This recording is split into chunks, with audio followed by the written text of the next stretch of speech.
So if I understood correctly, you're looking at, guilt leaders and ways to help them out, right?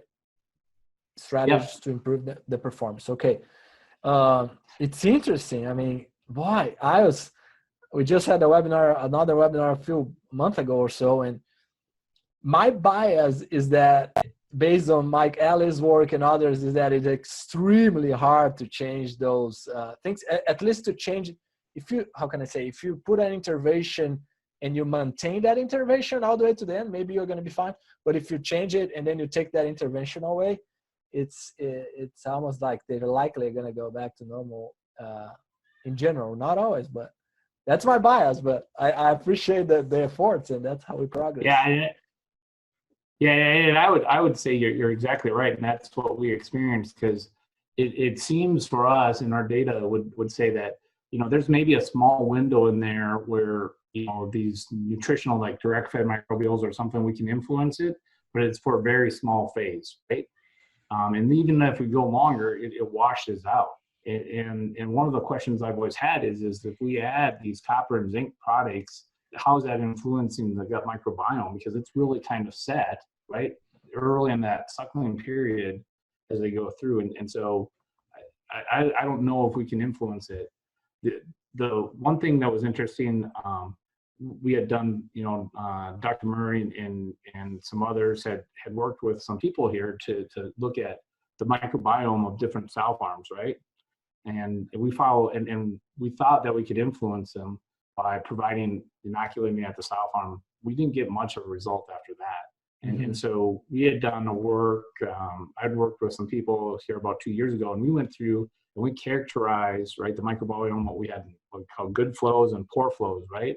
And there was no similarities between them, because, and so I really think we don't know yet what that microbiome is for a good flow versus a bad flow.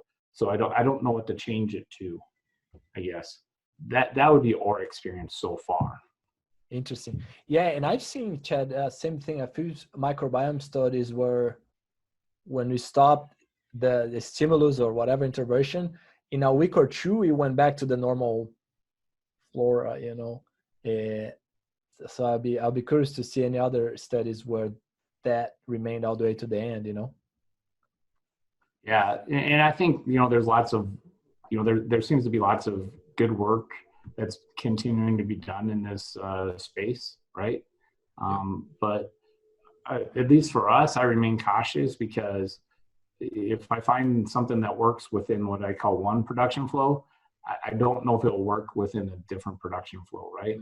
Because those gut bugs are different between those flows. And so I would be really cautious to apply that logic over all of them. Had Dan Jones. Hey Dan, he mentioned about the microbiome. So he says that change to microbiome in trials would be expected to go back to the population microbiome unless the treatment that changed that microbiome is implemented farm-wide.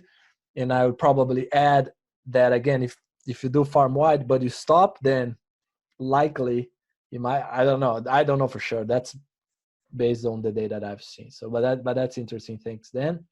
So that was a question that I had for you, Marcio, with your background and people on the call is, so if you look within your genetic multiplication herd, right?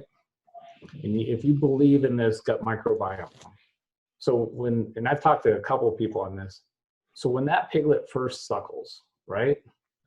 If you took the piglets from, let's say, your gilt litters, right? Because they're the highest indexing animals, and you were to suckle them, let's say on a P2 or higher sow, right?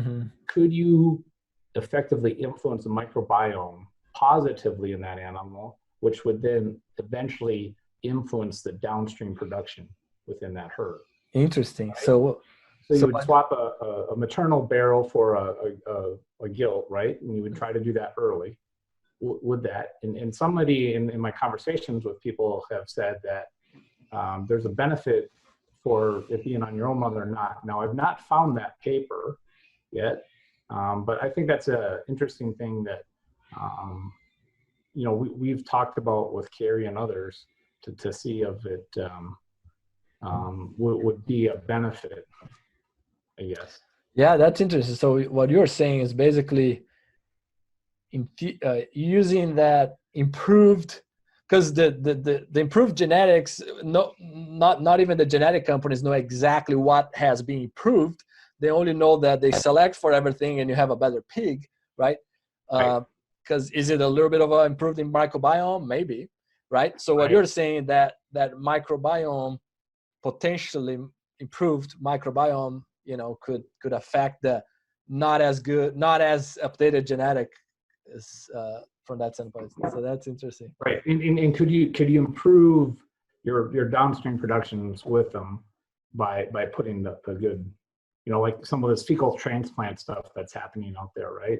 Could we change let's say an unhealthy flow to a healthy flow by simply providing more and more animals of a healthy biome into the farm?